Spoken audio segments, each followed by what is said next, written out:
Hallelujah, praise the lord. प्रभु की स्तुति हो। आज हमारी पत्रिका नंबर 9 है। So eagle vision school of prophets international और शकाना ग्लोरी सेवकाई मिनिस्ट्रीज की तरफ से सभी लोगों का स्वागत है। पत्रिका नंबर 8 भविष्य सूचक पाठशाला। हम आहिस्ते आहिस्ते आगे बढ़ेंगे। पहले हमें नींव से पढ़ना है, तो हम आगे बढ़ते हैं। आज पत्रिका नंबर 9 और आज का मनन का वचन है, जैसे कि हर बार हम हमारी पत्रिका में एक मनन का वचन होगा। और आज का वचन है 1 सैमुएल 3 का 20। 1 सैमुएल 3 का 20 मैं पढ़ता हूं आपके लिए। 1 सैमुएल 3 का 20। और दान से लेके बेरशेबा तक के रहने वाले सारे इजरायलियों ने जान लिया कि शमूएल यहोवा का नबी होने के लिए नियुक्त किया गया है। यानी शमूएल 1 सैमुएल 3 का 20। अभी हम आहिस्ते आहिस्ते भविष्य सूचक के पद पर ऊंचे चढ़ते जाएंगे, क्योंकि जैसे हम नींव से जाएंगे, क्योंकि 100 पत्रिकाएं हैं, अभी तो हम 9 पे हैं। तो पहले हमें समझना बहुत जरूरी है कि भविष्यद्वक्ता कौन है, उसके चरित्र कैसे होना चाहिए। तो आज पत्रिका नंबर 9 है 1 सैमुएल 3 का 20, है ना। और दान से बरशीबा तक के रहने वाले सारे इजरायलियों ने ये जान लिया कि शमूएल यहोवा का नबी होने के लिए नियुक्त किया गया है, यानी वो स्थापित किया गया। And all Israel from Dan to Beersheba knew that Samuel was established to be a prophet of the Lord. हम आगे पढ़ते हैं। आज हम पढ़ेंगे नम्रता की पाठशाला, है ना। एक भविष्यद्वक्ता के लिए नम्र होना बहुत जरूरी है। आज हम पढ़ेंगे नम्रता की पाठशाला। अभी नम्रता बहुत जरूरी है परमेश्वर के राज्य के लिए, खास करके भविष्यद्वक्ताओं के लिए, है ना। नम्रता की बहुत जरूरी है, तभी प्रभु उस व्यक्ति को ऊपर लेके चलता है। और हमारे अंदर घमंड नहीं होना चाहिए। एक भविष्यद्वक्ता के अंदर घमंड नहीं होना चाहिए, ताकि उस सेवकाई जो भविष्यता करता है ना, लोग उसकी ओर आकर्षित न होते हुए प्रभु की ओर आकर्षित हुए। तो एक भविष्यद्वक्ता का जो सेवकाई है, उसकी सेवकाई वो उसकी ओर आकर्षित नहीं करती है, प्रभु की ओर है। तो नम्रता होना जरूरी है और घमंड नहीं होना चाहिए, है ना, ताकि हम यीशु के बारे में महिमा दे और यीशु की गवाही दे, है ना। आगे बढ़ते हैं। परमेश्वर कहता है कि वो घमंड वालों को, है ना, इनकार करता है, और लेकिन वो नम्र लोगों को अनुग्रह देता है। तो ये सीखने वाली बात है। भले ही हम बार बार बोलते हैं, लेकिन आज के जमाने में हम देखते हैं बाहर संसार में क्या चल रहा है, लेकिन परमेश्वर का वचन उल्टा चलता है। तो परमेश्वर कहता है वो नम्र बनाता है, जो अनुग्रह देता है, जो नम्र है उन लोगों के लिए, है ना, लेकिन घमंडियों को गिराता है ना। ये सीखना चाहिए हमें। और नम्रता उसके है ना। और नम्रता का क्या मतलब है? उसका मतलब ये नहीं कि हम नीचा हो गए हैं, या तो, है ना, या घमंड नहीं है, ऐसा नहीं है। वो सबसे अच्छा उसे दर्शाया जा सकता है कि नम्रता यानी खुद पर ध्यान न देना। नम्रता यानी खुद पर ध्यान न देना, यानी अपने बारे में कम सोचना, अपने बारे में कम सोचना, दूसरे के बारे में ज्यादा सोचना। तो नम्रता का ये एक डेफिनेशन यानी ये दे सकते हैं हम कि खुद के बारे में हम त्याग देते हैं, दूसरों के बारे में सोचते हैं, नम्रता, है ना। और हमें ये जानना चाहिए कि प्रभु के सिवाय हम कुछ नहीं कर सकते, है ना, और लेकिन उसके द्वारा हम सब कुछ कर सकते हैं। और क्या कहा गया है? परमेश्वर से ही हम अपने आप को, है ना, माप सकते हैं, नाप सकते हैं। परमेश्वर के पवित्र आत्मा के द्वारा ही एक व्यक्ति या एक आत्मिक व्यक्ति को नापा जा सकता है ना। अपने आप में हम नहीं नाप सकते, लेकिन परमेश्वर की आत्मा से हम नाप सकते हैं हम क्या लेवल पर है, क्या कर रहे हैं, या सामने वाला हमें नाप सकता है।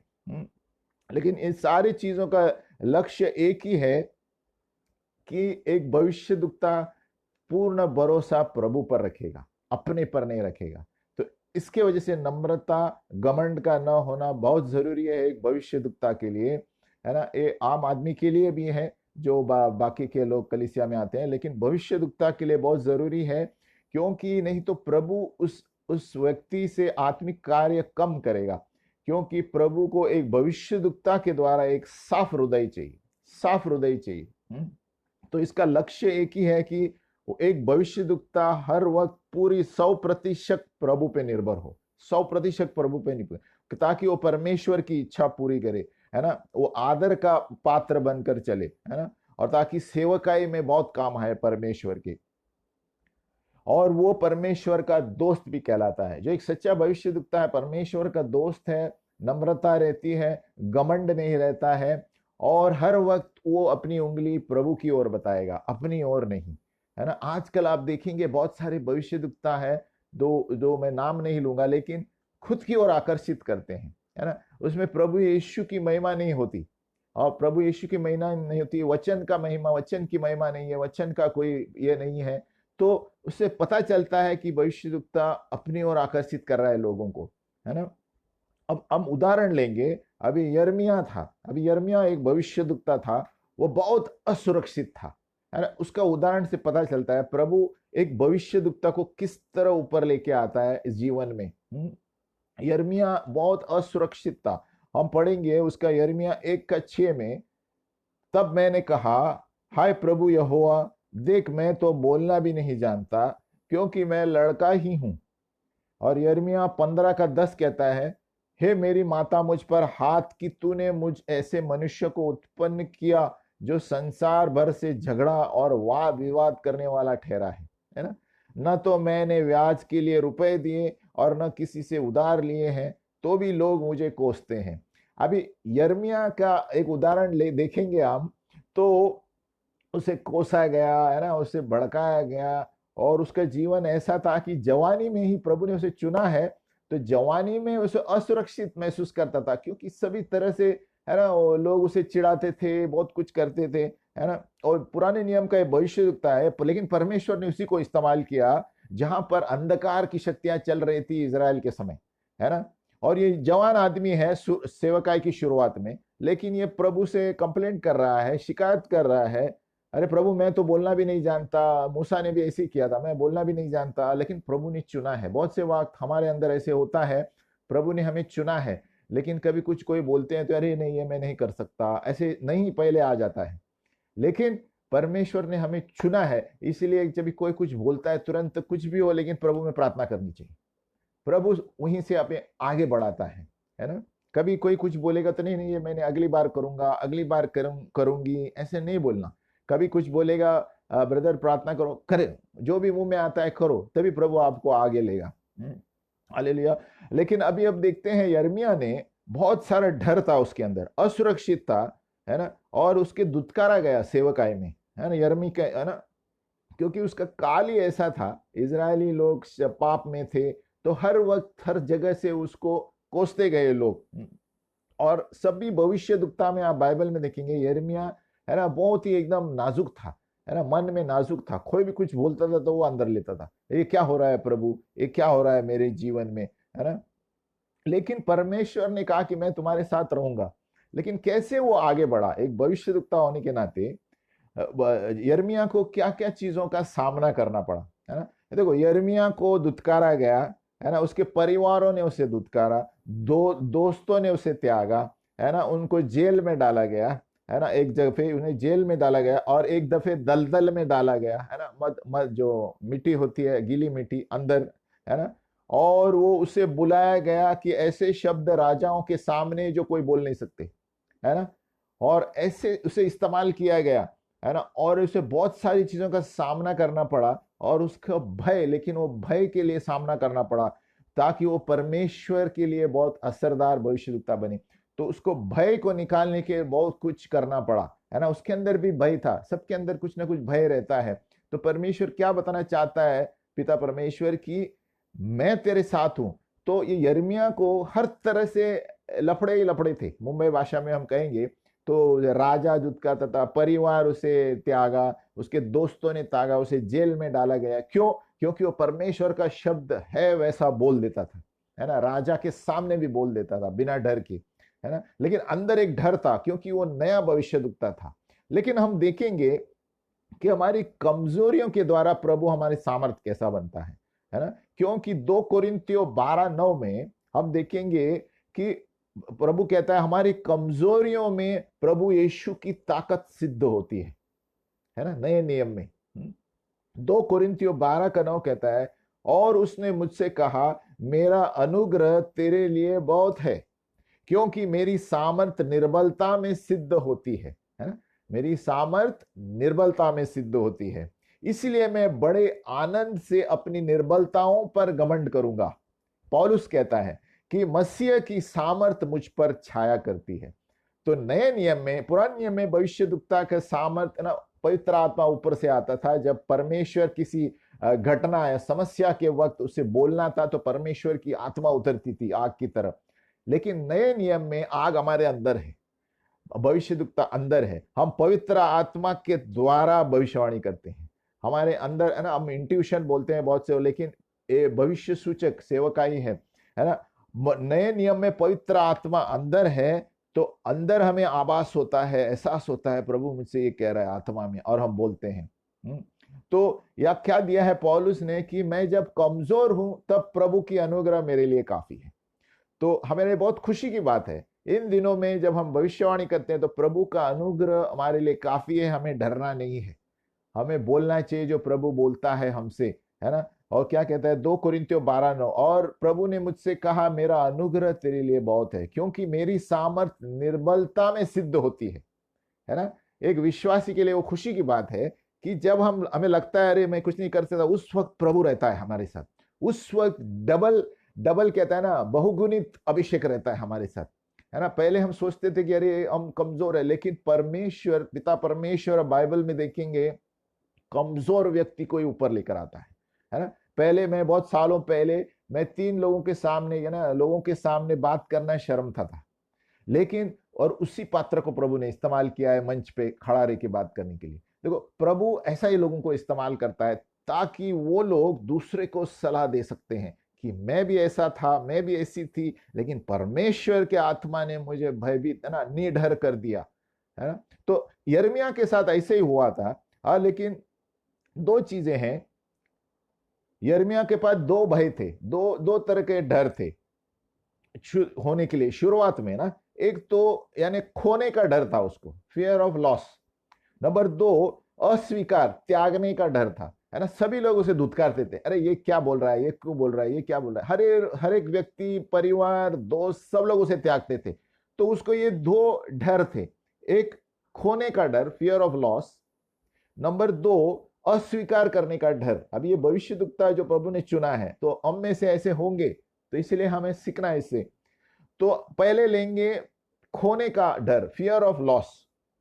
अभी यिर्मयाह को इस पर विजय पाना था, लेकिन शुरुआत में नहीं हुआ उसके साथ। शुरुआत में वो डर डर के कार्य करता था, है ना। परमेश्वर हमें हमारे भयों को, है ना, बदलना चाहता है। जो भी भय हमारे अंदर है वो विश्वास के द्वारा विजय दिलाना चाहता है।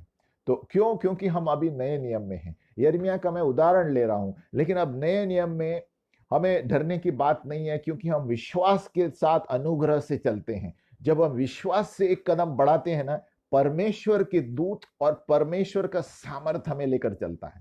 और उस वक्त, है ना, प्रभु कहता है उस वक्त न सोचना हमें क्या बोलना है, प्रभु आपको शब्द देगा, है ना। तो क्या लिखा है, हमारे खुद के भय जो है ना एक बंधन बन जाते हैं। अलग अलग तरीके के भय हैं सभी लोगों के अंदर, तो वो एक बंधन भर के अंदर रहता है। तो हमें भय निकालना है। भय कैसे निकालना है, यिर्मयाह ने कैसे निकाला देखो, है ना। उसके लिए हमें आत्मसमर्पण करना जरूरी है, प्रभु को ज्यादा समय देना जरूरी है ना। उसके द्वारा हमें सुरक्षा महसूस होती है और विश्राम महसूस होता है। इसलिए पूर्ण रूप से हमें समर्पण करना है प्रभु के सामने। यिर्मयाह ने वही किया, है ना। अब अभी हमें वचन क्या कहता है, किस तरह समर्पण करना है ना। हमारी संपत्ति, मरकुस 8:36 कहता है हमारे संपत्ति को प्रभु के क्षेत्र में, क्यों, है ना। ये सारी चीजें हमारे मनों को, है ना, एक अलग अलग तरीके के भय लेकर अंदर बैठ जाते हैं हम, और उसके वजह से सेवकाई नहीं कर पाते। तो क्या चीजें हैं, क्या क्या चीजें समर्पित करना चाहिए हमें एक भविष्यद्वक्ता होने के नाते। संपत्ति, पोजेशंस, आप घर में पढ़ सकते हैं मार्कुस 8:36, यानी हमारी संपत्ति भी प्रभु के सामने देखनी है। प्रभु मैं तुम्हारे सामने समर्पित करता हूं। रेप्यूटेशन, यानी शोहरत, इज्जत सब प्रभु को नीचे रखना चाहिए, प्रभु को समर्पित करना चाहिए। मरकुस 8 का 37 से 38, रेपुटेशन। तीसरा, खुदगर्जी, सेल्फिशनेस, उसको भी त्याग देना चाहिए, है ना। हमारे खुद के बारे में कम सोचना चाहिए, दूसरे के बारे में ज्यादा सोचना चाहिए। नंबर चौथा, जरूरतों को भी प्रभु के सामने समर्पित करना चाहिए, है ना। फिर क्या है, संबंध, हमारे जितने संबंध है दोस्तों के साथ सब समर्पित करना चाहिए। क्योंकि क्या होता है, ये मैं वापस पढ़ूंगा, ये सारी 1 2 3 4 5 6 चीजों के वजह से हमारे मन भटक जाते हैं और हमारा प्रभु ध्यान भटकाता है, और जिसकी वजह से हम सेवकाई नहीं कर पाते। तो कौन सी चीजें हैं, संबंध। फिर जीवन ही हमें प्रभु को समर्पित करना चाहिए। प्रभु मेरा जीवन तेरे हाथ में है, तू जैसे चाहे इस्तेमाल कर। तो कौन कौन सी चीजें वचन कहता है हमें समर्पित करना चाहिए, तब हम एकदम सामर्थ्य पूर्वक सेवक बनेंगे, भविष्यद्वक्ता बनेंगे। नंबर 1, पोजेशन, संपत्ति। नंबर 2, शोहरत, रेप्यूटेशन। Number 3, selfishness. नंबर 4, अपनी जरूरतों को, नीड्स। नंबर 5, रिलेशनशिप, संबंधों को प्रभु के सामने रखना चाहिए, समर्पित करना चाहिए। और नंबर 6, जीवन, हमारा खुद पूरा जीवन ही प्रभु के सामने समर्पित करना चाहिए। प्रभु, मैं अपना जीवन एक जीवित बलिदान करके आपके सामने रखता हूं। तो ये 6 चीजें हैं जहां पर प्रभु हमें वचन में कहता है समर्पित करना चाहिए, एक भविष्यद्वक्ता के लिए खास करके, तभी प्रभु आपको इस्तेमाल करेगा। क्योंकि ये चीजें हमें कभी कभी ना अड़चन बन के आएगी सेवकाई में। कभी कभी हमारा ध्यान संपत्ति पर जाएगा, कभी शोहरत, इज्जत पर। तो एक भविष्यद्वक्ता के लिए ये सब त्यागना बहुत जरूरी है, परमेश्वर के सामने समर्पित करना चाहिए। और पहले ये हुआ भय, है ना, खोने का भय। ये पॉइंट्स थे, खोने का भय, हमें ये सारी चीजें खोने का डर रहता है, इसीलिए हम सेवकाई नहीं कर पाते। तो प्रभु कहता है इसको परमेश्वर के सामने समर्पित करो। नंबर दूसरा, त्यागना, अस्वीकार करने का भय, है ना। लोग हमें अस्वीकार करेंगे, ये भी अंदर एक भय रहता है। अगर जो मैं ऐसे करूंगा वो क्या सोचेगा, ये क्या सोचेंगे। तो यिर्मयाह के साथ ये भी हुआ। और लेकिन यिर्मयाह को ये डर था, इसलिए परमेश्वर ने, पिता परमेश्वर ने उसी व्यक्ति को इस्तेमाल किया राजा के सामने बात करने की। देखो, एक भविष्यद्वक्ता को, हमें किसी को भी परमेश्वर ऐसे जगह इस्तेमाल करेगा जहां पर हमारा डर है, जहां पर हम, है ना, भयभीत है। उसी जगह प्रभु आपको बोलेगा ये करो, वो करो, ताकि हम उस भय से बाहर आए, है ना। तो यिर्मयाह को भी ये डर था, कि खोने का डर था। अरे मैं लोगों के सामने क्या मुख दिखाऊंगा। वो जवान था यिर्मयाह, तो उसको बताया गया था कि तुम दुष्ट, है ना, धार्मिक दुष्टता के लोगों के सामने सीधे बात करना है, ये लोग गलत कर रहे हैं। जो भी उनके जमाने में लोग रहते थे, धार्मिक दुष्टता बहुत थी, मॉरल विकेडनेस। तो प्रभु कहता था जाओ बताओ इनको, इनको क्या होने वाला है अगर जो ऐसे जीवन जिएंगे, है ना। तो इसलिए उसको सामना करना पड़ा। उसके वजह से लोग उसे त्यागते थे, अस्वीकार करते थे। क्यों? क्योंकि वो सच बोलता था, है ना, और लोगों को दुष्टता पसंद थी, इसलिए लोग उसे त्यागते थे। क्योंकि उसका संदेश जो था, है ना, वो फेमस नहीं था, उसका संदेश एकदम सुधारने का था, इसलिए लोगों को खटकता है। इसलिए अभी भी हम किसी को सुधारते हैं तो खटकता है, बोलते मैं इससे दोस्ती नहीं करूंगा। क्यों? क्योंकि सच्ची बात कड़वी लगती है, परमेश्वर का वचन सच्चाई बताता है। तो यिर्मयाह को भी ऐसे इस्तेमाल किया गया। तो यिर्मयाह को लोग त्यागते थे। एक भविष्यद्वक्ता के साथ ऐसे ही होगा, हमें सावधान रहना है। एक भविष्यद्वक्ता होने के नाते हमें बहुत कुछ झेलना पड़ेगा, लेकिन उस वक्त हमें निश्चिंत होना चाहिए कि प्रभु हमें इस्तेमाल कर रहा है। क्योंकि एक भविष्यद्वक्ता का अगर जो जीवन उथल पुथल नहीं रहेगा, तो समझो आपको इस्तेमाल नहीं करेगा प्रभु। हर एक भविष्यद्वक्ता आप बाइबल में देखेंगे, सभी को जीवन ऊपर नीचे हिला दिया प्रभु ने, ताकि उनको वो परख रहा था प्रभु कि ये कैसे बर्ताव करने वाला है इस स्थिति में। तो आगे पढ़ते हैं, यिर्मयाह का त्यागा गया इसकी वजह से। तो ये डर था उसको खोने का, अरे लोगों के सामने मेरा नाम खराब हो रहा है ना, अप्रसिद्ध, है ना, अप्रसिद्ध हो गया हो, जाना माना नहीं। और उसे अकेला खड़ा रहने किया था प्रभु ने, अकेले। एक भविष्यद्वक्ता को अकेले खड़े रहने के लिए तैयार रहना चाहिए, है ना। जब त्यागा जाता है, अस्वीकारा जाता है, तो समझ जाना है कि प्रभु आपके साथ है उस वक्त, लेकिन हार नहीं मानना है। हर एक भविष्यद्वक्ता बाइबल में देखेंगे बहुत कठिन समय से गुजरे, और तभी वो लोग सिद्ध हो गए, है ना। 6 में से 7 राजा थे यिर्मयाह के समय, हाँ, और उसमें से 6 राजा वो मनस्से के सारे पापों में भागीदारी थे, है ना। हर वक्त दुष्टता करते थे परमेश्वर के सामने यिर्मयाह के समय, है ना। और ये राजा थे अमोन, यहोआस, यहोयाकीम, यहोयाचिन और जेडेकिया। और पूरे देश ने परमेश्वर को त्याग दिया था उस वक्त जब यिर्मयाह के समय, क्योंकि वो बाल की आराधना करते थे और असेरा की आराधना करते थे जो परमेश्वर के विरुद्ध है। तो इसलिए प्रभु ने यिर्मयाह को चुना उनसे बातें करने के लिए कि प्रभु का वचन कहता है मूर्ति वंदना नहीं होनी चाहिए, है ना। मेरे सिवाय कोई परमेश्वर नहीं है, परमेश्वर आत्मा है। सो ये दुष्टता के कार्यों की वजह से यिर्मयाह को भेजा गया। उसी तरह हमारे जीवन में प्रभु हमें भेजेगा अलग अलग चीजों में, दफ्तर में भेजेगा, किसी ऑफिस में या और किसी मार्केट में इस्तेमाल करेगा। जहां पर गलत हो रहा है ना, प्रभु आपसे बोलेगा इससे बात करो, ये गलत कर रहा है। तो हमें इसलिए सीखना है कि पहले हमारा चरित्र सही होना चाहिए, हमें निडर होना चाहिए और डरना नहीं चाहिए कि प्रभु हमारे साथ है। ये सारे त्यागने का, लोगों के सामने मेरा इज्जत क्या रहेगा, ये सब सोचना भूल जाना चाहिए और परमेश्वर के ओर समर्पित करना चाहिए। जैसे मैंने बताया, हमारी संपत्ति, जीवन, खुदगर्जी सब प्रभु के सामने समर्पण करना चाहिए, तभी प्रभु हमें इस्तेमाल करेगा। और इसका आपके जीवन में यही हो रहा होगा ना, तो नाराज नहीं होना। अगर जो बहुत गड़बड़ी हो रही है आपके जीवन में, तो प्रभु आप और तेजी से इस्तेमाल कर रहा है, क्योंकि प्रभु हमें अलग अलग मोड़ से लेके जाता है यिर्मयाह की तरह। प्रभु को पता था यिर्मयाह का क्या हो रहा है, लेकिन वो अनुमति दे रहा था, लेकिन ये भी बोल रहा था प्रभु मैं तेरे साथ हूं। हम आगे पढ़ेंगे। तो परमेश्वर का परमेश्वर की दवा क्या है त्यागने के लिए, अस्वीकार करने के लिए। जैसे हम यिर्मयाह की पुस्तक पढ़ते हैं तो हम देखेंगे पर यिर्मयाह ने चंगाई और एकदम दृढ़ता पाई। कैसे? परमेश्वर के साथ बात करने लगा। जब हम परमेश्वर के साथ उपस्थिति में बैठते हैं ना, हमारा भय निकल जाता था। यिर्मयाह 9 का 23 और 24, वो कैसे उसने आहिस्ते आहिस्ते भय निकाला। पहले उसने कहा प्रभु मैं तो ये जवान हूं, मैं बोल नहीं सकता, ये कहां भेज रहे हो मुझे। ऐसे मूसा ने भी ऐसे ही कहा था। तो यिर्मयाह का 9, लेकिन परमेश्वर के साथ जैसे जैसे वो बात करने लगा ना, है ना, तो उस वक्त उसे अंदर से शांति मिली और भय निकल गया उसका। यिर्मयाह 9 का 23 और 24 देखो, व्यक्तिगत संबंध उसने करने लगा। देखो, यहोवा यो कहता है बुद्धिमान अपनी बुद्धि पर घमंड न करे, न वीर अपनी वीरता पर, न धनी अपने धन पर घमंड करे। यिर्मयाह 9 का 24, परंतु जो घमंड करे वह इसी बात पर घमंड करे कि प्रभु मुझे जानता है और समझता है। देखो, ये बात यिर्मयाह ने जान ली।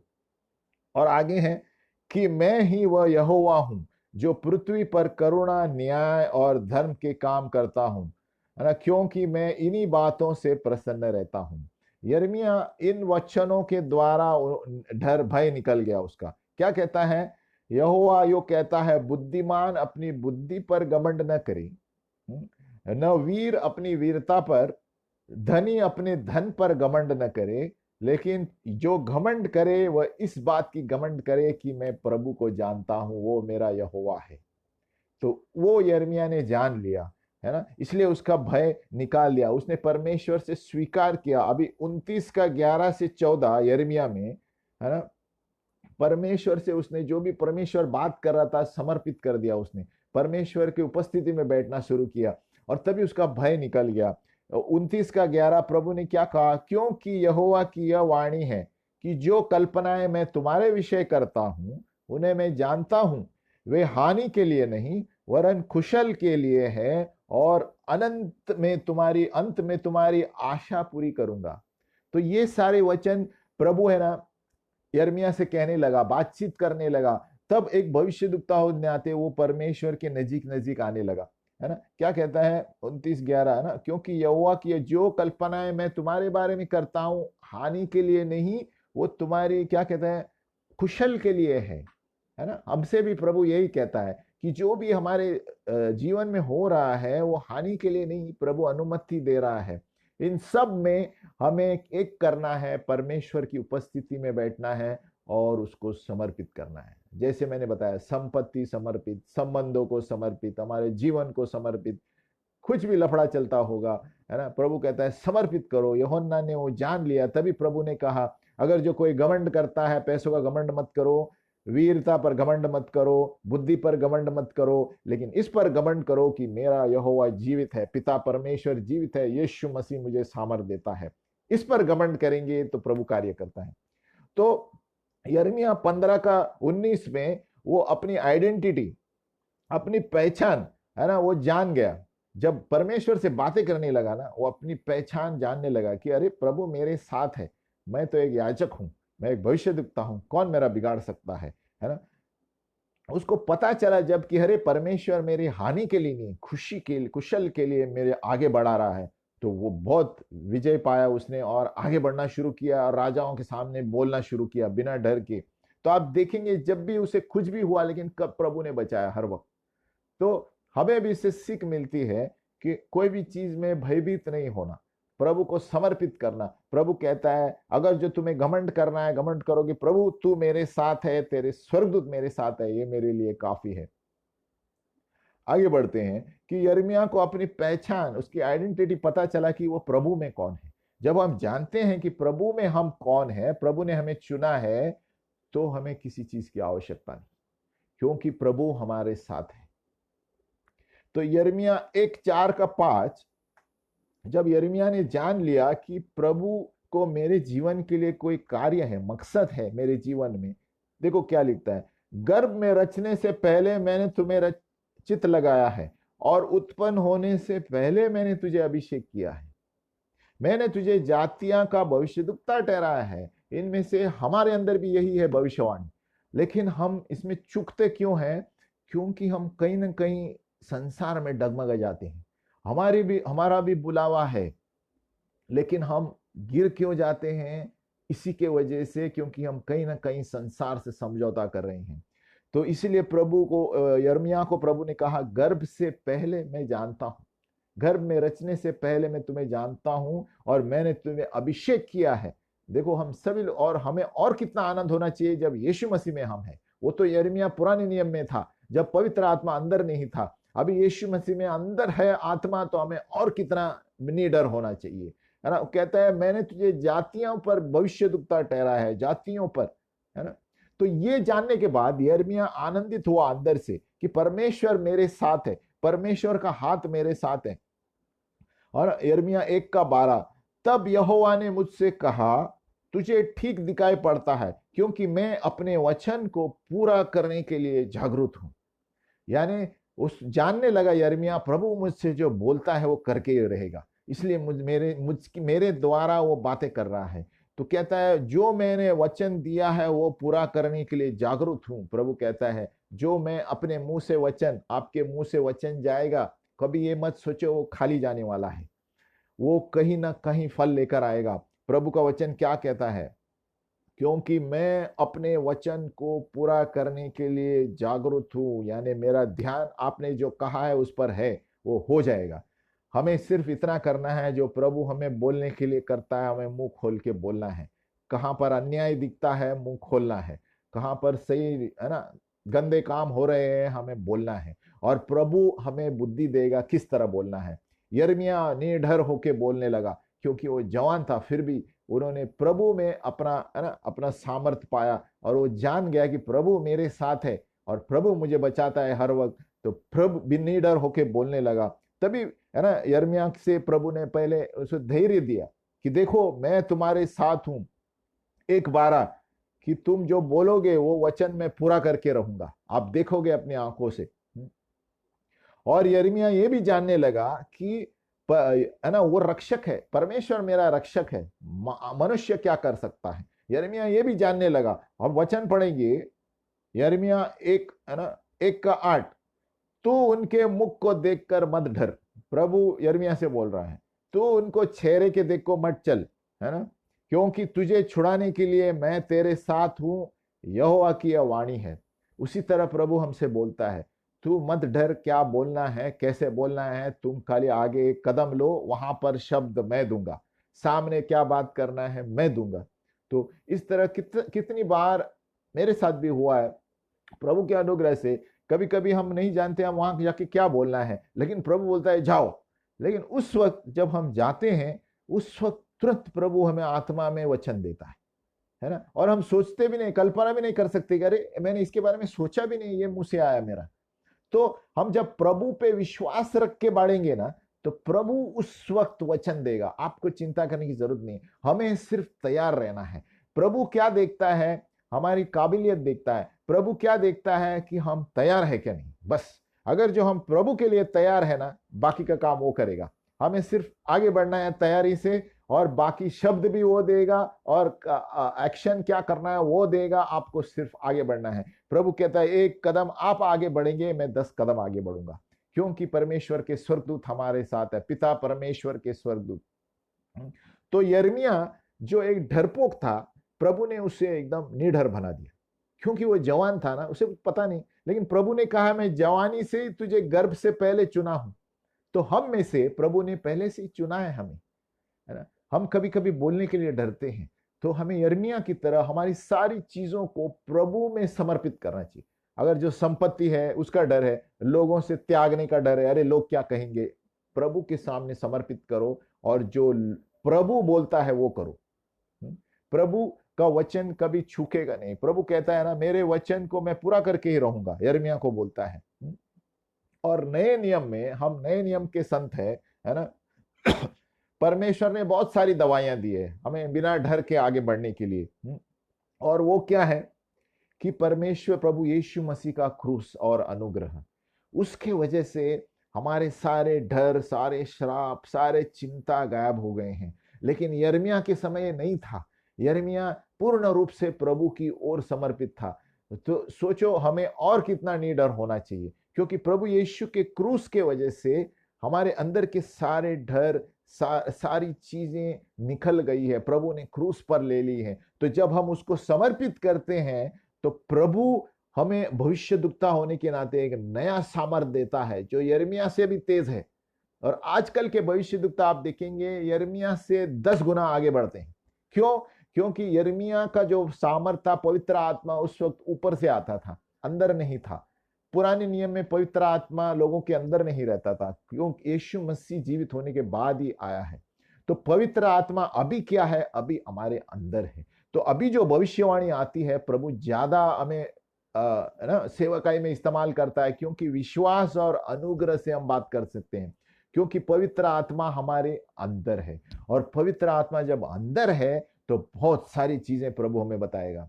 लेकिन हमें एक प्रार्थना का जीवन, और जैसे मैंने बताया, नम्रता होना जरूरी है, घमंड नहीं होना चाहिए, तभी प्रभु हमें इस्तेमाल करेगा। क्योंकि एक साफ हृदय, साफ मन, प्रभु का पवित्र आत्मा कार्य करता है ना। तो क्या लिया है? 2 कोरिन्थियों 5 का 18, ये इसके लिए वचन है ना। और रोमियो का 10 का 17 क्या दिया है? विश्वास सुनने से आता है, सुनना वचन से आता है। तो जितना हम वचन पढ़ेंगे उतना निडर हो जाएंगे। जितना वचन पढ़ेंगे, जितना प्रभु हमें वचन देगा दूसरों के लिए बात करने के लिए। हम वचन नहीं पढ़ेंगे ना, और प्रार्थना में नहीं बैठेंगे, तो कुछ नहीं होने वाला। एक भविष्य दुखता को ज्यादा से ज्यादा समय प्रभु में बिताना चाहिए। जब भी अकेले हो, उस वक्त प्रभु में आंख बंद करना चाहिए। आप ट्रेन में भी बैठेंगे, अकेले होंगे, आंख बंद करके अन्य भाषा में प्रार्थना करो। किरा बरा शिकिरी गिरी गिरी गिरी गिरी गिरी। आप किधर भी हो, वॉशरूम में भी हो, एक आदत होनी चाहिए। आपकी लाइफस्टाइल ऐसी होनी चाहिए कि सिर्फ अकेले बैठ के प्रार्थना नहीं, जहां पर भी आप अकेले हैं वहां प्रार्थना शुरू करो। तो वो भविष्य दुखता की वो खूबी है कि वो जहां पर भी जंगल में जाए या भीड़ में जाए, वो एकदम प्रभु में रहेगा, उपस्थिति में। क्योंकि उसको आदत होनी चाहिए प्रभु से बात करने की। अभी अभी कभी कभी मैं रोड पर जाता हूं तो बोले, प्रभु ये क्या हो रहा है, सही नहीं है इधर। तो ऐसे बात करना चाहिए जैसे प्रभु हमारे साथ चल रहा है ना। तभी प्रभु आपके साथ कार्य करेगा। जब भी आप किधर रोड पे देखते हैं, प्रभु ये गंदी चीजें हैं यहाँ पर, ये सब सही नहीं दिखता, प्रभु बोलेगा आप खड़े रहो उधर, प्रार्थना करो। तो आप अन्य भाषा में प्रार्थना कर सकते हैं, है ना। कभी भी नजरअंदाज मत करो, आप अकेले हैं, परमेश्वर हमारे साथ है। यिर्मयाह के साथ यही हुआ। यिर्मयाह को कहा कोई नहीं है, मैं हूं आपके साथ। तो विश्वास, हम इस दिनों में विश्वास से जीते हैं। एक भविष्य दुखता, अभी नए नियम में विश्वास, पवित्र आत्मा अंदर है। तो हमें अपने विश्वास और पवित्र आत्मा के द्वारा जो प्रभु ने वरदान दिए, वो इस्तेमाल करके मुंह खोले बिना डर के, है ना। और परमेश्वर हमें कहता है कि हमारे हर एक विचार और कल्पना को खंडन करना चाहिए और आगे बढ़ना चाहिए, है ना। हमारे हमारे अंदर बहुत सारी कल्पनाएं रहती हैं। 2 कुरिन्थियों में दिया गया है, कहा ना, मुझे याद नहीं है वचन, कि हर एक कल्पना विचारों को प्रभु हम खंडन करते हैं और तुम्हारे सामने रखते हैं, तभी हम सेवकाई में ज्यादा कामयाब होंगे। हर एक भय के जो विचार है ना, उसको सच्चाई के विचारों में डालो। यूहन्ना 8:32, यिर्मयाह 29:11, 8:32 क्या कहता है यूहन्ना? और सत्य को जानोगे और सत्य स्वतंत्र करेगा हमें। सत्य क्या है? प्रभु का वचन है।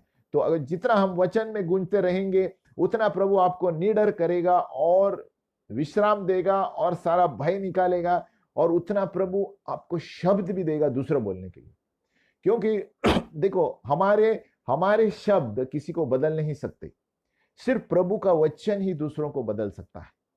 ये बात हमें याद रखना है। इसलिए जितना हम परमेश्वर की उपस्थिति में बैठेंगे, प्रभु उस भविष्यद्वक्ता को इस्तेमाल करता है। क्योंकि एक भविष्यद्वक्ता जो भी गवाही है वो यीशु के बारे में है। हर एक भविष्यवाणी यीशु के बारे में है, उस भविष्यद्वक्ता के बारे में नहीं है। और तो जहां पर हम वचन पढ़ेंगे, वही वचन के द्वारा प्रभु आपको इस्तेमाल करेगा। जितना वचन आपके अंदर है, इधर तक भरना चाहिए, भरा हुआ रहना चाहिए गले तक, ताकि कभी कोई सामने आए तो वचन बाहर आना चाहिए, हमारे शब्द बाहर नहीं आने चाहिए। क्योंकि वचन काटता है, वचन दुधारी तलवार है।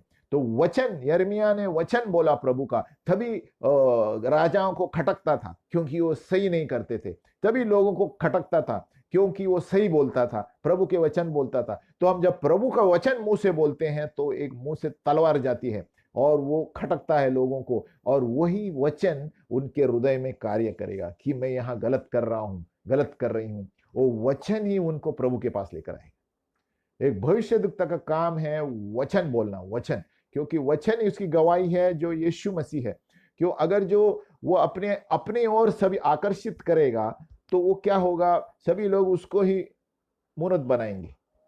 तो एक भविष्यद्वक्ता को याद रखना है, जहां पर भी उसको हार डालने आते हैं तो उधर से सटकना चाहिए, है ना, कि हम भगवान नहीं है, हम परमेश्वर के संदेश देने वाले लोग हैं, है ना। बहुत से वक्त ऐसे होता है, हम कभी कभी गांव में जाते हैं ना, तो वो थोड़े अनपढ़ लोग हैं, लेकिन वो सोचते हैं ज्योतिष, हम ज्योतिष नहीं है, परमेश्वर की आत्मा से बात करते हैं। जो परमेश्वर बताएगा तो ही बताएंगे हम, है ना। ज्योतिष क्या करता है, कौन सी विद्या लेकर, हमें पता नहीं, लेकिन पवित्र आत्मा ने कुछ बताया तो वचन के द्वारा बताएगा।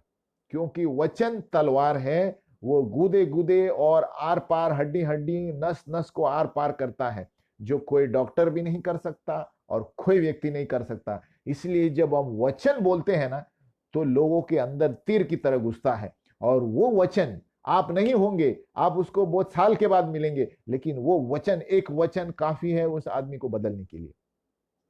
अब आगे बढ़ते हैं।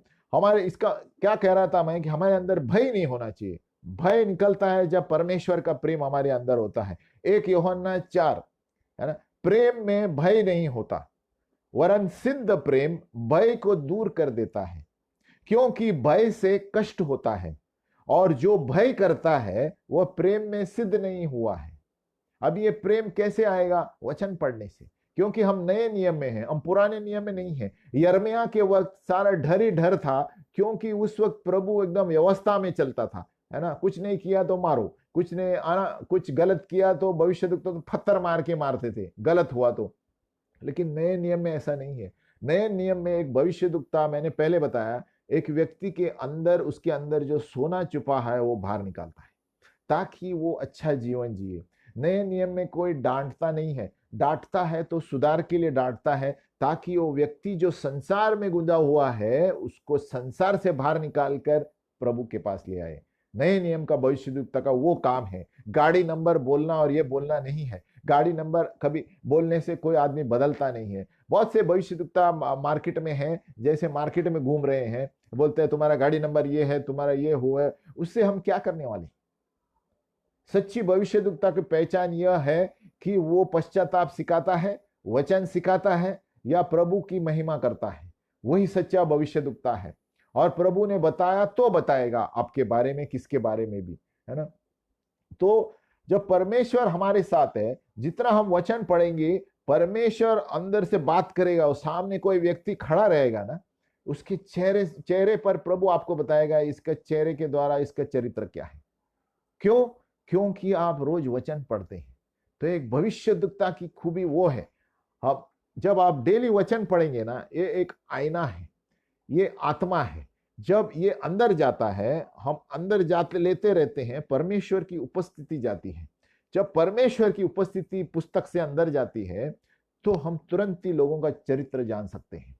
तो ये बहुत अजब की बात है, पहले मुझे भी पता नहीं था, लेकिन सामर्थ यहां पर है, मेरे अंदर नहीं, मैं और किसके अंदर चीज पे है। सामर्थ प्रभु का है पवित्र आत्मा के द्वारा वचन में।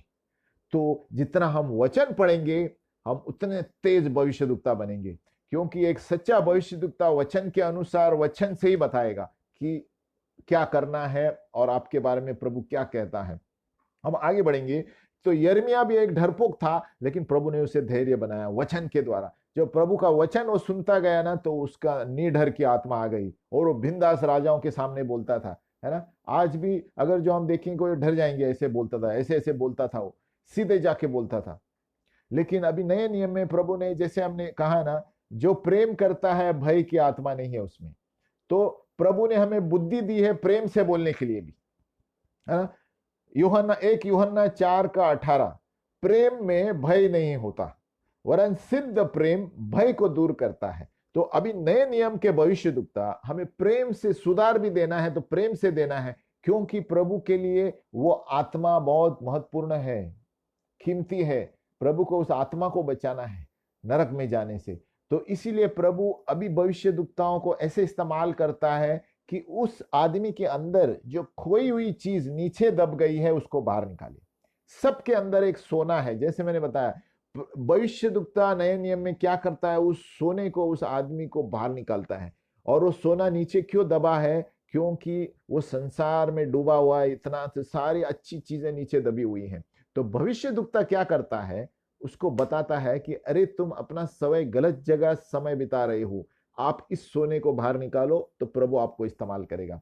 आप इस सोने को ऊपर लेकर आओ जो प्रभु ने दिया है, तब आपका जीवन बदल जाएगा। हम आगे बढ़ते हैं। यिर्मयाह 32:18।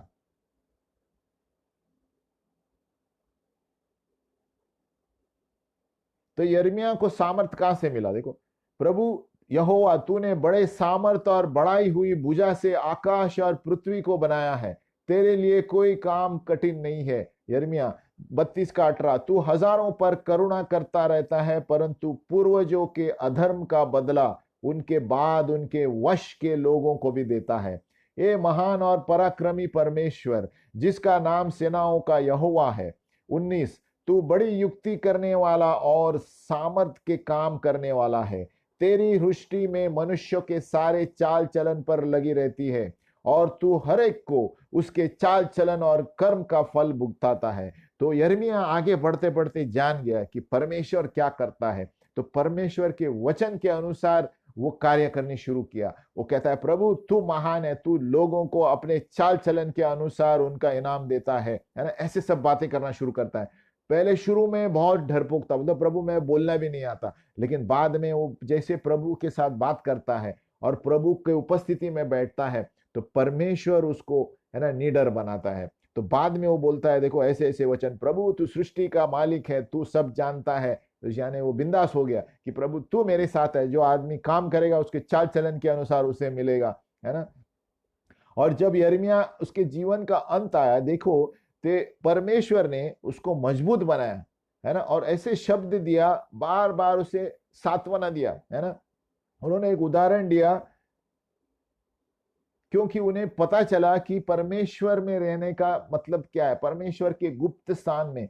और उन्हें यह भी पता चला कि मैं लोगों को, है ना, अच्छा अच्छा सामने नहीं रखूंगा, मैं परमेश्वर को क्या बाता है वही करूंगा। ये यिर्मयाह जान गया कि मैं लोगों को दिलासा दिलाने के लिए कुछ करने वाला नहीं हूं, मैं परमेश्वर को दिलासा दिलाने, मुझे परमेश्वर जो कहता है वो करना है, लोग क्या बोलते हैं वो नहीं देखना है।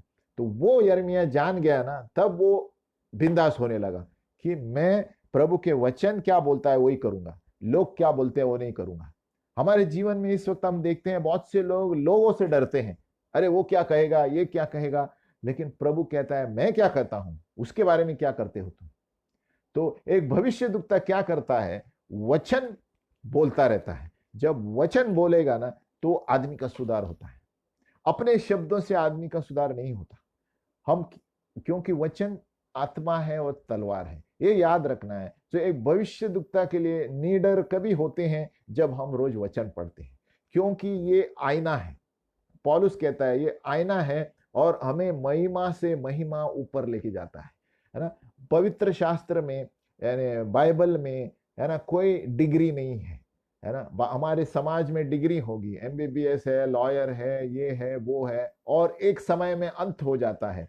लेकिन वचन पढ़ेंगे इसका कोई अंत नहीं है। इसमें आप जो डिग्री लेंगे ना, इसकी डिग्री है महिमा से महिमा, ग्लोरी टू ग्लोरी। ये डिग्री है परमेश्वर की। एक महिमा का स्टेज पहुंचेंगे, प्रभु आपको उसके ऊपर लेगा, उसके बाद और ऊपर लेगा, और परमेश्वर की महिमा की डिग्री खत्म नहीं होती। जितना आप भूखे रहेंगे उतना प्रभु ऊंचाई पर लेगा। देखो, स्वर्गीय चीजें खत्म नहीं होती, स्वर्गीय चीजें अनंत काल की है। जैसे मैंने पहले बताया था, भविष्यद्वक्ता प्रभु स्वर्गीय चीजें बताएगा और उस व्यक्ति को बोलेगा वचन के द्वारा कि ताकि वो अंदर से सोना बाहर निकले और वो एक आत्मिक जीवन जिए। भविष्यद्वक्ता का मकसद वही है। तो जितना हम वचन पढ़ेंगे ना, उतना हमारे चिंता दूर होगी, है ना, हमारा भय निकल जाएगा। एक भविष्यद्वक्ता के लिए बात कर रहा हूं, क्योंकि मैंने देखा है कि भविष्यवाणी सभी लोग कर सकते हैं, लेकिन डर है अंदर। क्या डर है उनके अंदर? क्योंकि 1 कोरिन्थियों 14, हम बार बार इसे रिपीट करेंगे जब जब पत्रिका आएगी। 1 कोरिन्थियों 14 में प्रभु कहते, पौलुस कहता है कि तुम खास करके वरदान मांगो कि भविष्यवाणी करे। वो क्यों कहता है? क्योंकि सारी कलीसियाओं में, और आजकल आप देखेंगे लोग बिखरे हुए हैं, दुखी हैं, और ऐसे ऐसे काम हो रहे हैं, आप खुद जानते हैं। तो प्रभु ऐसे समय में बोलता है भविष्यवाणी करो, क्योंकि जब भविष्यवाणी करेंगे तो हम आत्मा में बात करते हैं, और आत्मा में बात करते हैं तो वचन आता है, और जब वचन से बात करते हैं ना तो आदमी को छुटकारा मिलता है। संसार में छुटकारा वचन ही दे सकता है, संसार में छुटकारा प्रभु ही दे सकता है। इसलिए सवेरे भी मैंने कहा था कि हमें तब तक विश्राम नहीं मिलेगा जब तक हम परमेश्वर में विश्राम नहीं करते। परमेश्वर का विश्राम यानी बाइबल है। अगर जो इसे रोज पढ़ेंगे और रोज करेंगे तो आप भी भविष्यवाणी कर पाएंगे, है ना। जितना वचन में पढ़ना है पढ़ते रहो, पढ़ते रहो। प्रभु आपसे बातें करेगा, जैसे बातें करेगा आप दूसरों को बोलेंगे, जैसे आप दूसरों को बोलेंगे एक भविष्यद्वक्ता के समान हो जाएगा, यिर्मयाह के समान हो जाता है कि वचन गया तीर की तरह और वो अपना काम करके ही पूरा लौट जाएगा। वचन प्रभु ने यिर्मयाह से कहा। तो बहुत सारे वचन हैं, है ना, चिंता के लिए और भय निकालने के लिए। मैं पढ़ता हूं रोमियो 5:1, हम लिख सकते हैं, ताकि बहुत सारे लोग भय के वजह से भविष्यवाणी नहीं कर पाते। उनको पता है अरे मुझे मन में लग रहा है कि ये व्यक्ति ऐसा है, लेकिन बोलना डरते हैं। लेकिन जब तक आप बोलेंगे नहीं ना, कुछ नहीं होगा। ज्यादा से ज्यादा वो क्या बोलेगा, अरे नहीं मुझे ऐसा कुछ नहीं।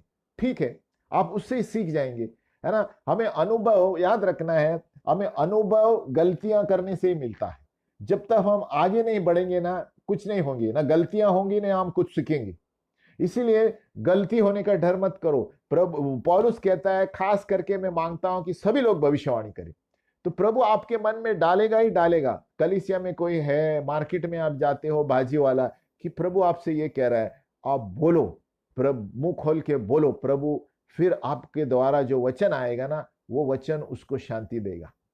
क्योंकि परमेश्वर ने हमें चुना है, राजपददारी के लोग हैं, और सभी लोग भविष्यवाणी करते हैं। मैं भविष्यद्वक्ता के बारे में नहीं बता रहा हूं। पौलुस कहता है भविष्यवाणी सब कर सकते हैं, क्योंकि भविष्यवाणी लोगों के सुधार के लिए है, प्रोत्साहित करने के लिए है, और उनको बांधने के लिए, उनको तोड़ने के लिए नहीं है। इसलिए पौलुस कहता है कलीसियाओं में कि सभी भविष्यवाणी करें। लेकिन बहुत सारी कलीसियां डरती हैं कि इसमें आगे नहीं बढ़ती हैं, क्योंकि उनको लगता है ये गलत है। क्योंकि मैंने बताया दो चीजें अलग है, भविष्यवाणी, भविष्यवाणी का वरदान और भविष्यद्वक्ता, दोनों में फर्क है। हमें भविष्यवाणी करने की भूख रहनी चाहिए, तो प्रभु हमें दर्शन देगा, आत्मा भी देगा और शब्द भी देगा बात करने के लिए। जब तक हम मुंह नहीं खोलेंगे ना, कुछ नहीं होगा। और इसके लिए और एक चीज, हम अन्य भाषा में जितना प्रार्थना करेंगे ना, उतना भविष्यवाणी की आत्मा ज्यादा तेज हो जाएगी। हमें आदत रखनी चाहिए, जहां पर भी हम रास्ते में चलते हैं तो अन्य भाषा में खराब आहिस्ते आहिस्ते, एकदम जोर से नहीं, खाली होंठ हिलने चाहिए। तभी क्या होता है, हम मार्केट में भी जाएंगे, कहाँ भी जाएंगे, परमेश्वर की आत्मा हमें जागरूक करेगा, इसको जाके ये बोलो, इसको जाके ये बोलो, है ना। हमें डरना नहीं है, क्योंकि परमेश्वर ने हर एक व्यक्ति को पवित्र आत्मा अंदर दिया है। यिर्मयाह के समय आत्मा अंदर नहीं था, इसलिए वो लोग ठहरते थे, जब प्रभु बोलेगा तभी मैं बताऊंगा। लेकिन हमारे अंदर यीशु की आत्मा है, हर एक व्यक्ति के अंदर। इसलिए पौलुस कहता है 1 कोरिन्थियों 14 में, खास करके मैं आग्रह करता हूं कि सभी लोग भविष्यवाणी करें, है ना। लोगों को लगता है भविष्यवाणी सिर्फ भविष्य दुखता करता है, ये गलत है। भविष्यवाणी का वरदान अलग है, भविष्य दुखता का दफ्तर अलग है। भविष्य दुखता हम आगे पढ़ेंगे, लेकिन इस वक्त भविष्यवाणी सब कर सकते हैं। आप परमेश्वर से मांग सकते हैं, प्रभु मुझे भी ये आत्मा दो, आपके अंदर है, आप उसे इस्तेमाल करो। कभी कभी आपको है ना, एक उदाहरण देता हूं, आभास होता है, किधर भी जाएंगे ना, अरे मुझे लगता है ना, आप सोचते होंगे इसके चेहरा देखकर बहुत दुखी लगता है, क्या है, वही है भविष्यवाणी। आप उसको प्रभु का वचन दो, उससे ही हम आगे बढ़ेंगे। तो हम सोचेंगे अरे सब लोग को लगता है चेहरा देख के, नहीं, लेकिन हम परमेश्वर के राज पद्धारी के लोग हैं, प्रभु आपको वचन भी देगा उसको बताने के लिए। तो ऐसे जब हम उसको बोलेंगे ना, अरे आप दुखी लग रहे हो, क्या प्रॉब्लम है, तो प्रभु आपको वचन भी देगा। जैसे आप बात करेंगे प्रभु आपको वचन देगा। ये मत सोचोगे अरे उसको जाके क्या बोलूंगा, पहले आप जाके शुरू करो कि अरे आप बहुत दुखी लग रहे हैं, आप क्या प्रॉब्लम है। जब वो खोलेगा ना, तभी प्रभु आपको अंदर से वचन भी देगा, उस वक्त वचन बोलो, वही भविष्यवाणी का वरदान है। तो जब एक व्यक्ति प्रभु ने आपको बताया, तो बाद में प्रभु दूसरी चीजों को बताएगा कि ये आदमी के चेहरे पर कुछ ये है, कुछ तो प्रॉब्लम है। और जरूरत नहीं कि प्रॉब्लम के बारे में प्रभु बताएगा, कभी कभी ऐसा भी बताएगा कि लोगों को आशीष देने वाला है। आपको प्रभु मन में डालेगा, ये व्यक्ति बहुत तेज दिखता है, प्रभु उसके जीवन में कुछ करने वाला है, आप जाके बोलो, अपना मुंह खोलो, तभी प्रभु आपको आगे बढ़ाएगा। अभी हम चुप रहेंगे तो भविष्यवाणी का वरदान नहीं चलेगा। आप डेली सवेरे उठते वक्त बोलो, प्रभु आज मुझे एक व्यक्ति दो जिसके बारे में मैं यीशु के बारे में बताऊं, और मुझे कुछ तो भी बताओ, किसी के चेहरे के द्वारा, या दूध वाला होगा, मार्केट भाजी वाला होगा, रिक्शा वाला होगा, कुछ तो भी बताओ प्रभु, और मैं अपना मुंह खोलूं प्रभु, ताकि मैं जानूं कि मेरे अंदर वो वरदान है। और तभी आप मांगेंगे ना, तो रोज प्रभु आपको कोई ना कोई देगा यीशु के बारे में बताने के लिए। वो भाजी वाला हो सकता है, या कोई बैंक वाला हो सकता है, या कोई रास्ते पे चलने वाला घड़ी वाला हो सकता है। प्रभु आपको बोलेगा इसको पूछो, ये है क्या प्रॉब्लम। प्रभु आपको उससे बातचीत कराने के लिए उत्साहित करेगा, और जैसे आप बातचीत करते हैं ना, प्रभु आपको वचन देगा। भविष्यवाणी क्या है, वही है। आपको उधर से वचन जब बाहर निकलना शुरू होगा, तो आप जान जाएंगे कि अरे मैंने सही, मेरे मन में सही था, है ना। कभी कभी हम सोचते हैं मेरा मन है, मन नहीं है, परमेश्वर का आत्मा है हमारे अंदर। प्रभु ने हमें इस संसार में इसलिए रखा है कि हम पवित्र आत्मा के द्वारा दूसरों को सांत्वना दें, प्रोत्साहित करें और जीवन में आगे बढ़ाए। इसलिए पौलुस बार बार कलीसियाओं को बोलता है कि खास करके भविष्यवाणी का वरदान मांगो, क्योंकि वो उससे उन्नति होती है, सांत्वना मिलता है और प्रोत्साहित होता है। क्यों, वही भविष्य दुखता का मकसद है। पहले लोग गलत सोचते थे, भविष्य दुखता यानी भविष्यवाणी भविष्य के बारे में बताता है, ऐसा नहीं है। भविष्य दुखता का मुख्य मकसद ये है कि एक व्यक्ति को ऊपर लाना, नीचे नहीं गिराना। मुख्य मकसद उसको यीशु के बारे में बताना और उसको जीवन में ऊपर लाना। जो भी चीजें खोई हुई है उसे वापस लाना, एक भविष्य दुखता का अर्थ है। पता है, मैंने एक उदाहरण दे के अंत करूंगा। मैंने बहुत साल पहले, जब भी मुझे पता नहीं था ये वरदान है मेरे पास, देखो उस वक्त मैं इतना बाइबल नहीं पढ़ता था, तो मुझे आत्मा में एक महिला सामने आती थी। तो प्रभु बोलता है उसे बोलो, प्रभु आपको बहुत आशीष देने वाला है। अभी उस वक्त मुझे ना पहचान है उस महिला की, तो मैंने बोला कैसे बोलूं प्रभु, कैसे बोलूं। लेकिन अंदर से खटकता था मुझे, अरे प्रभु मुझसे कितनी बार बोल रहा है और मैं कुछ नहीं कर रहा हूं। लेकिन एक दिन मैंने जाके बोल दिया, एक्सक्यूज मी सिस्टर, बुरा मत मानो, कि प्रभु आपको बहुत आशीष देने वाला है, पता नहीं आपके जीवन में क्या हो रहा है। मैंने इतना ही बोला और कुछ नहीं बोला। उसने बोला thank you brother, thank you. अभी पता नहीं उनको पता है, प्रभु को पता है। अभी पता है, ये 10 साल हो गए, अभी वो महिला मुझे मिली नहीं। ये 10 साल के बाद वही महिला मुझे वापस मिली। अभी मैं तो भूल गया, क्योंकि कितने सारे चेहरे हैं, तो मैं तो उसके बारे में भूल ही गया मैंने क्या बोला था इसको। देखो, एक भविष्य दुखता आत्मा में जब बात करता है ना, वो शायद याद भी नहीं रखेगा दूसरे घंटे में किसको क्या बोला उसने। तो मैंने ये बोलकर, अभी 10 साल के ऊपर हो गए, 15 साल हो गए होंगे, ये महिला वापस मिली मुझे, और रास्ते पे मिली। मैं तो भूल गया कि अभी 10 साल में किसको चेहरा याद है किसका। ये मुझे सामने आकर बोलने लगी, एक्सक्यूज मी ब्रदर। मैं बोला यस। बोला आप मुझे पहचानते हैं? मैं बोला नहीं। बोलते अरे आपने 10 साल पहले मुझे आकर बताया था, तभी मुझे थोड़ा थोड़ा याद आ गया, अभी मुझे फिर भी याद नहीं था। लेकिन वो बोलते ब्रदर, आपने जब वो वचन दिया ना, वो वचन जो पकड़ के मैं प्रभु के पास बैठा था, उसके बाद मेरा जीवन में आशीष ही आशीष आने लगी। मेरा जीवन में बहुत कठिन समय जा रहा था, मेरे परिवार में बहुत कठिन समय जा रहा था, और उस वक्त आपने ये वचन बोला। मुझे भी समझ में नहीं आया क्या आशीष देगा जब मेरे जीवन में गड़बड़ हो रही है। और मैंने तो कुछ नहीं बताया और कि उसके जीवन में गड़बड़ हो रही है या नहीं, मैंने सिर्फ बोला प्रभु है ना आपको आशीष देने वाला है। तो मैंने खाली वचन वो जो आत्मा में प्रभु ने बोला बोल दिया उसे। लेकिन 10 साल के बाद, 15 साल के बाद मुझे बता रही है कि जो एक वचन को पकड़कर मैंने रखा और प्रभु के सामने बैठा, प्रभु आप क्या आशीष दे रहे वाली है मुझे। और वो कहती है कि उसके बाद मेरे जीवन में जो है ना समस्या थी, वो निकलती गई, निकलती गई, निकलती गई, और आज मैं आशीषित हूं। देखो, एक वचन आपका किसी के जीवन को बदल सकता है। अभी आप उस व्यक्ति को मिलेंगे नहीं मिलेंगे हमें पता नहीं। आप कभी मार्केट में किसको बोलेंगे, वो व्यक्ति बड़ा पास्टर हो सकता है, आपको पता नहीं क्या होने वाला है। देखो, परमेश्वर का वचन है ना, तलवार है, अंगार है। आप कोई भी परमेश्वर का वचन बोल के इस्तेमाल करते हैं, या यीशु का नाम भी जिधर भी आया ना, एक वचन, एक नाम यीशु का काफी है दूसरे व्यक्ति को बदलने के लिए। आप सोचते होंगे अरे ये तो संसार में है, ये क्या मैंने बोल दिया तो सही है, क्या सुनने वाला है क्या, आपको ऐसा लगेगा। लेकिन वो व्यक्ति घर में जाके सोचेगा, वो वचन, एक वचन उसके घर में कार्य करना शुरू करेगा। इसीलिए कभी किसी को आप कुछ बोलते हैं, कभी ये मत सोचो अरे उसने तो लापरवाही कुछ सुना ही नहीं है, ऐसा लगता है। ऐसा नहीं होता है।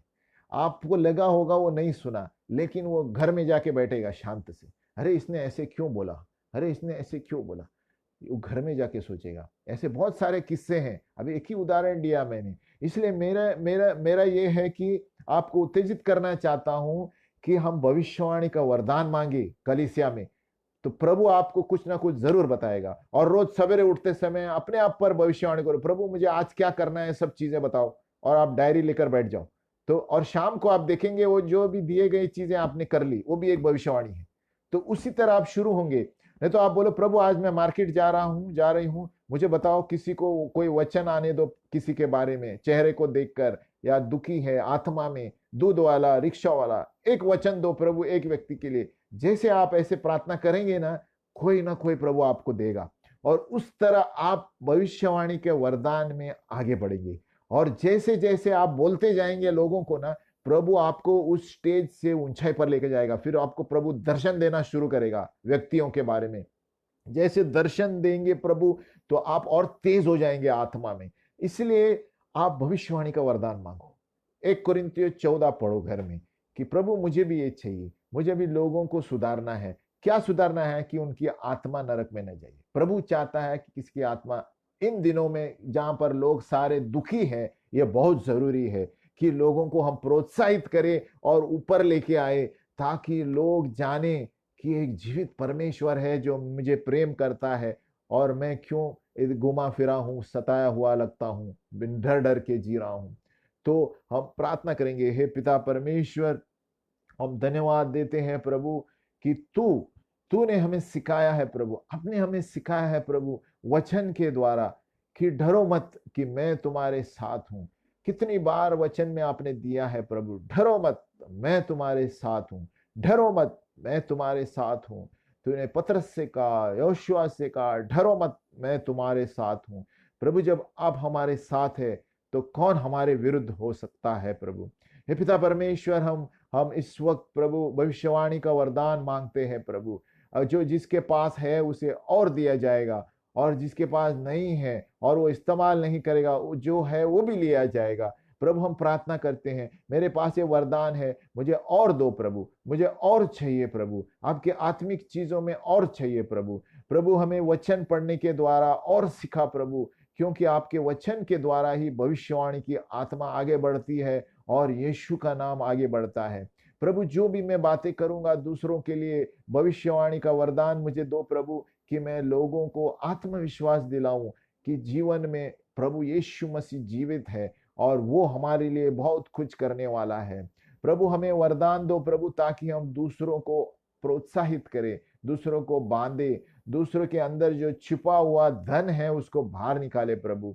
जो जो भी लोग रास्ते में है प्रभु, दुखी लोग हैं, उनको प्रोत्साहित करने के लिए मुझे आत्मा दो प्रभु, मुझे वरदान दो प्रभु, ताकि वो लोग जान जाए कि मेरे जीवन का मकसद कुछ और है। ये ब्रदर ने या सिस्टर ने आके मुझे बताया कि मेरे अंदर छिपे हुए वरदान कितने सारे हैं जो मैं इस्तेमाल नहीं कर रहा हूँ या कर रही हूँ। यीशु के नाम में हम प्रार्थना करते हैं प्रभु, हमारे अंदर के जो भविष्यवाणी का वरदान है वो इस्तेमाल करो प्रभु, ताकि हम दूसरों के लिए एक आशीष बनकर रहे। यीशु के नाम में प्रार्थना करते हैं, आमीन।